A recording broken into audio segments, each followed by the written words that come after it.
जय श्री हरि। आप सभी को देवशयनी एकादशी की हार्दिक शुभकामनाएं।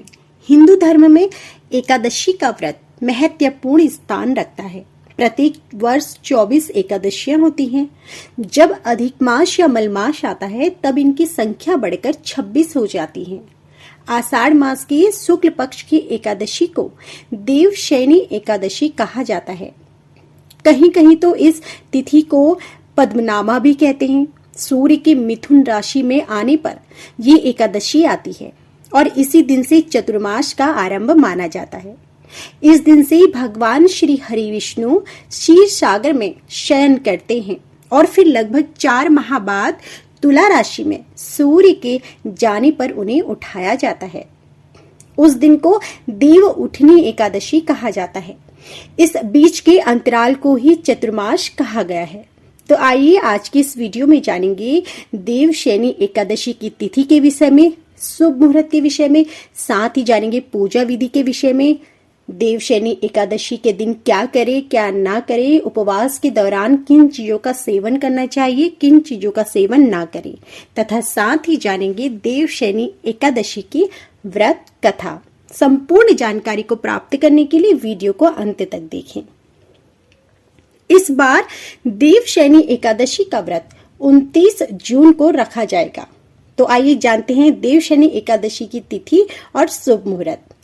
आषाढ़ माह के शुक्ल पक्ष की देवशयनी एकादशी तिथि की शुरुआत 29 जून 2023 को प्रातः 3:18 पर होगी और अगले दिन 30 जून 2023 को प्रातः तड़के 2:42 पर इसका समापन हो जाएगा।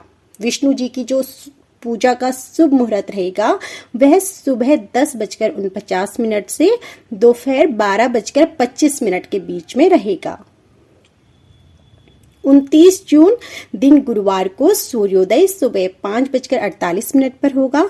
वहीं सूर्य अस्त का समय शाम 7:12 पर रहेगा।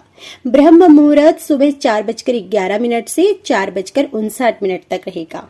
अमृत काल का मुहूर्त सुबह 7:31 से 9:09 रहेगा। राहु काल का समय सुबह 1:30 से 3 बजे तक रहेगा। द्वादशी तिथि प्रारंभ होगी 30 जून शुक्रवार को सुबह 2:43 से और वहीं इसका समापन होगा 1 जुलाई शनिवार सुबह तड़के 1:17 पर। द्वादशी सूर्योदय सुबह 5:48 पर, सूर्यास्त होगा शाम 7:12 पर। ब्रह्म मुहूर्त सुबह 4:12 से 5 पर रहेगा। हरिवासर का समय समाप्त सुबह 8:30 पर होगा। वहीं राहु काल का समय सुबह 10:30 से 12 बजे के बीच में रहेगा।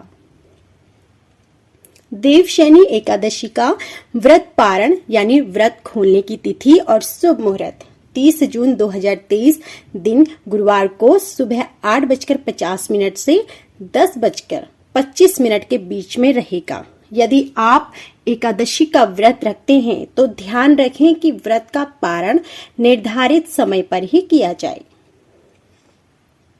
देवशयनी एकादशी पर भूल कर भी इन 5 कामों को ना करें। देवशयनी एकादशी पर चावल खाने से परहेज करना चाहिए। चावल में जल तत्व की मात्रा अधिक होती है। जल पर चंद्रमा का प्रभाव अधिक पड़ता है। ऐसा कहते हैं कि एकादशी के दिन चावल का सेवन करने वाले अगले जन्म में रेंगने वाले जीव का जन्म लेते हैं। देवशयनी एकादशी के दिन काले रंग के कपड़े पहनने से बचना चाहिए। एकादशी के व्रत में इस रंग के कपड़े पहनना अशुभ माना जाता है। इस दिन आप पीले रंग के वस्त्र धारण करें। खास तौर से व्रत रखने वालों को इसी रंग के कपड़े पहनने चाहिए। सनातन धर्म की मान्यताओं के अनुसार देवशयनी एकादशी के दिन लहसुन, प्याज, मांस, मदिरा का सेवन करने से बचना चाहिए। इस दिन तामसिक भोजन से परहेज करें और सात्विक भोजन का ही सेवन करें। देवशयनी एकादशी के दिन नाखून, बाल, दाढ़ी नहीं कटवानी चाहिए। एकादशी के दिन ऐसा करना शुभ नहीं समझा जाता। एकादशी के दिन आरामदायक पलंग या गद्दे की जगह जमीन पर बिस्तर डालकर ही सोएं। देवशयनी एकादशी पर किसी को अपशब्द ना कहें। क्रोध करने से बचें। किसी व्यक्ति को अपमानित भी ना करें। एकादशी पर क्या करें और क्या नहीं, आइए जानते हैं। एकादशी तिथि में पेड़ पौधों के फूल एवं पत्ते नहीं तोड़ने चाहिए। विष्णु जी की पूजा में तुलसी पत्ता चढ़ाना है तो उसे एक दिन पहले ही तोड़कर रख लेना चाहिए। एकादशी के दिन पहले ही सूर्यास्त से पहले घर पर झाड़ू लगा लें, साफ सफाई कर लें, क्योंकि एकादशी पर झाड़ू नहीं लगाना चाहिए। ऐसा करने से गलती से भी छोटी मोटी जीव, सूक्ष्म जीव मर जाते हैं और इससे पाप लगता है, इसलिए एकादशी के दिन झाड़ू न लगाएं। एकादशी की तिथि पर बाल नाखून न काटें। इस दिन भोग विलास से भी दूर रहें। एकादशी के दिन किसी की बुराई ना करें। गलती से भी गरीब एवं उम्र में बड़े लोगों का व छोटे लोगों का अपमान ना करें और झूठ बोलने से भी बचें। एकादशी पर्व पर अपने गुस्से और वाद विवाद से भी बचें।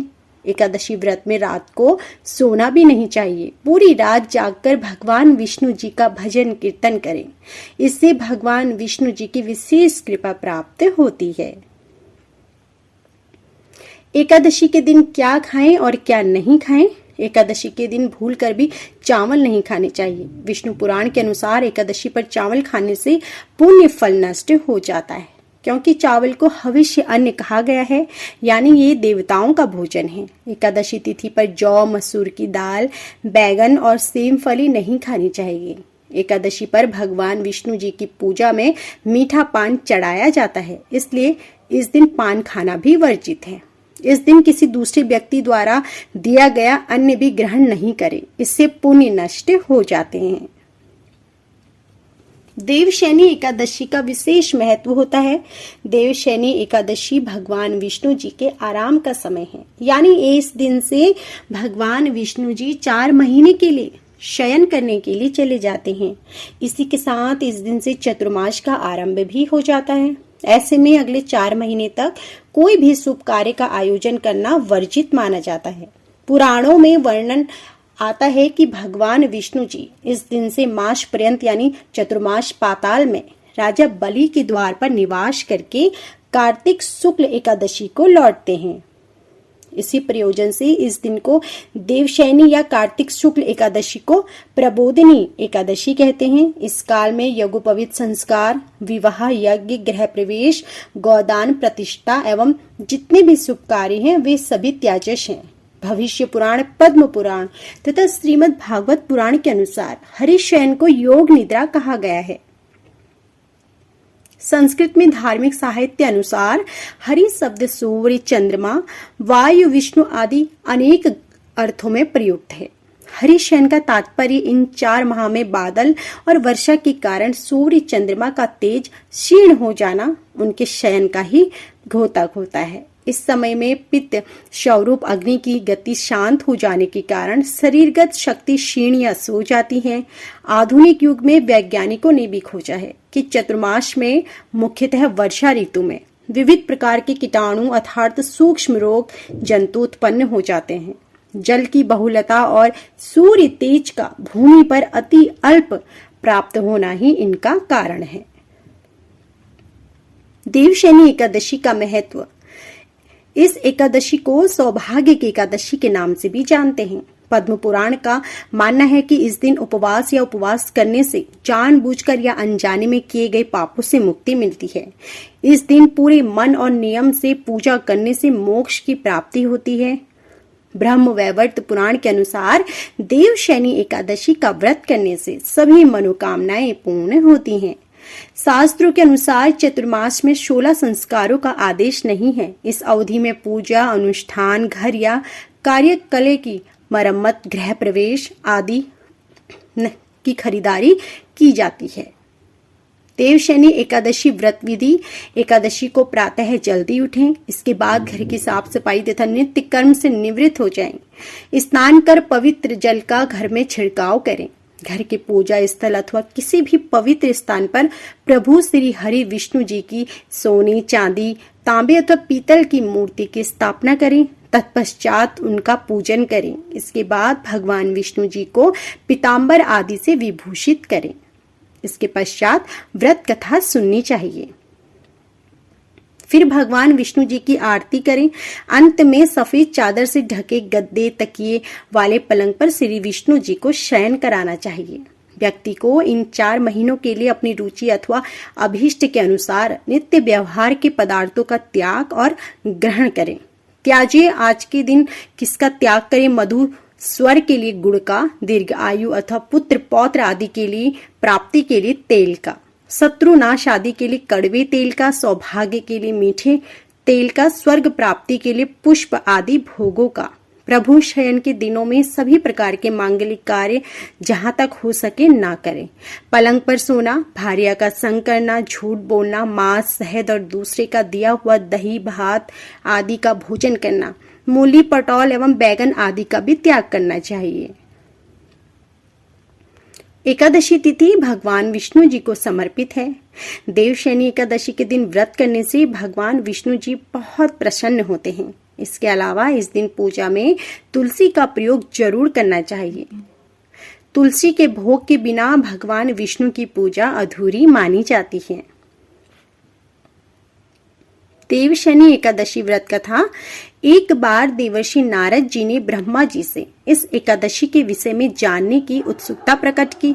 तब ब्रह्मा जी ने उन्हें बताया, सतयुग में मानधाता नामक एक चक्रवर्ती सम्राट राज्य करते थे। उनके राज्य में प्रजा बहुत सुखी थी, किंतु भविष्य में क्या हो जाए यह कोई नहीं जानता था। अतः वे भी इस बात से अनभिज्ञ थे कि उनके राज्य में शीघ्र ही भयंकर अकाल पड़ने वाला है।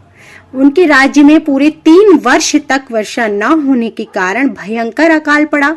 इस दुर्भिक्ष से चारों ओर त्राही त्राही मच गई। धर्म पक्ष के यज्ञ, हवन, पिंडदान, कथा, व्रत आदि में कमी हो गई। सब मुसीबत में पड़ गए। तभी धार्मिक कार्यों में प्राणियों की रुचि भी कहाँ रह गई। प्रजा ने राजा के पास जाकर अपनी वेदना की दुहाई लगाई। राजा तो इस स्थिति को लेकर पहले से ही दुखी थे। वे सोचने लगे कि आखिर मैंने ऐसा कौन सा पाप कर्म किया है जिसका दंड मुझे इस रूप में मिल रहा है। फिर इस कष्ट से मुक्ति पाने का कोई साधन करने के उद्देश्य से राजा सेना को लेकर जंगल की ओर चल दिए। वहां विचरण करते करते एक दिन वे ब्रह्मा जी के पुत्र अंगिरा ऋषि के आश्रम में पहुंचे और उन्हें प्रणाम किया। ऋषिवर ने आशीर्वाद देकर कुशल मंगल पूछा। फिर जंगल में विचरने व अपने आश्रम में आने का प्रयोजन जाना। तब राजा ने हाथ जोड़कर कहा, हे महात्मन, सभी प्रकार से धर्म का पालन करता हुआ भी मैं अपने राज्य में दुर्भिक्ष का दृश्य देख रहा हूँ। आखिर किस कारण ऐसा हो रहा है? कृपया इसका समाधान करें। यह सुनकर महर्षि अंगिरा ने कहा, हे राजन, सब युगों से उत्तम यह सतयुग है। इसमें छोटे से पाप का भी बड़ा भयंकर दंड मिलता है। इसमें धर्म अपने चारों चरण में व्याप्त है। ब्रह्मांड के अतिरिक्त किसी अन्य जाति को तप करने का अधिकार नहीं है, जबकि आपके राज्य में एक शूद्र तपस्या कर रहा है। यही कारण है कि आपके राज्य में वर्षा नहीं हो रही।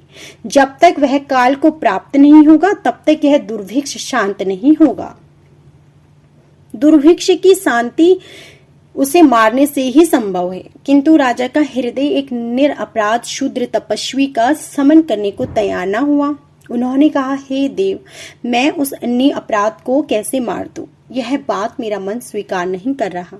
कृपया करके आप कोई और उपाय बताएं। महर्षि अंगिरा ने बताया, आषाढ़ माह के शुक्ल पक्ष की एकादशी का व्रत करें। इस व्रत के प्रभाव से अवश्य ही वर्षा होगी।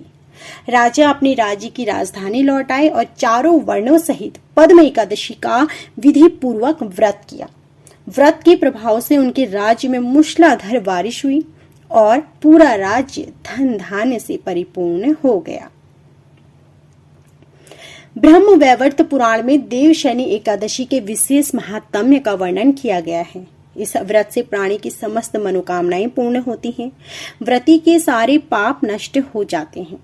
यदि व्रती चतुर्मास का पालन विधि पूर्वक करें तो महाफल प्राप्त होता है।